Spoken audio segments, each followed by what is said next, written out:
Hi, everyone. So, as we start one of my favorite chapters on energy, we are going to start with the basics. Hopefully, today and Thursday is a rather easy lesson on what is energy. We're going to look at two categories, kinetic and potential. Then it will get harder as we get into light energy and sound energy. Okay, so you might say, wow, today was rather easy, which is wonderful, but it will get a little harder. So as we talk about energy, energy is defined as the ability to do work.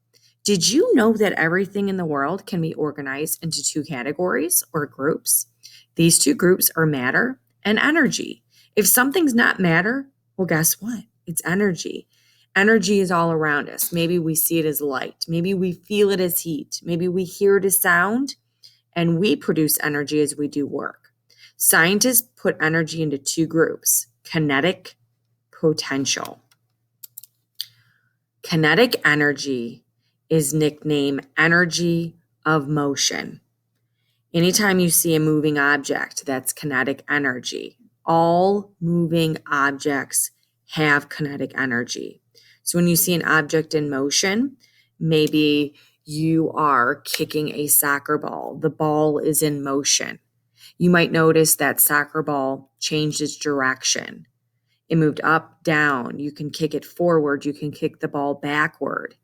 So that's an indicator that you have kinetic energy, that energy has changed direction. Kinetic energy is nicknamed energy of motion. Okay, but sometimes we'll learn as we talk about energy, you might not see that kinetic energy, but it's still occurring. Okay, the motion caused by kinetic energy can be described by tracing and measuring that object's position over time. So what are some objects that might have kinetic energy? Okay, when you are running, when you are kicking a football, when you are throwing a baseball, when you are cutting using your scissors, anything that is in motion is kinetic energy. Okay, the opposite is called potential energy. Potential energy is stored energy. So it's still energy. It's still defined energy, that ability to do work. It's just being stored, or a synonym would be resting. So that energy is resting. It is still, that energy is there, but it's not in motion.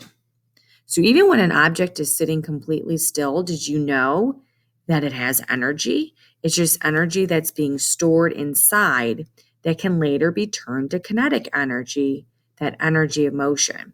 So an excellent example is a baseball pitcher.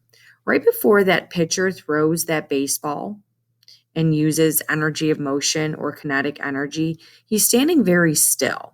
When he's standing very still at that pitcher's mound, he has stored energy. He has energy. It's not in motion yet.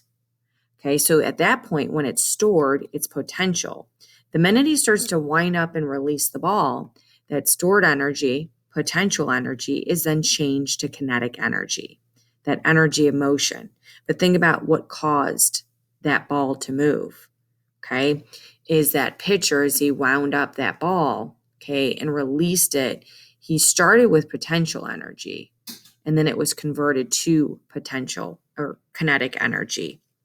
So we take a look here at this example. On my left, where my mouse is, that's potential energy. How do I know? The ball is resting. The ball is still.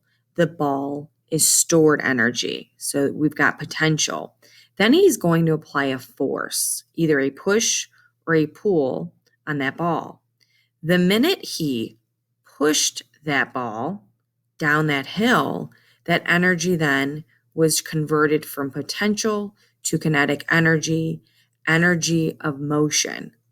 Okay, so you can turn potential energy to kinetic energy. And then when you physically see that ball in motion, you've got yourself kinetic energy.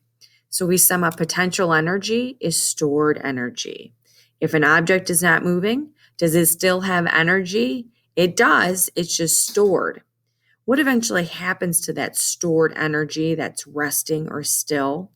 It can be turned into kinetic energy, which is nicknamed energy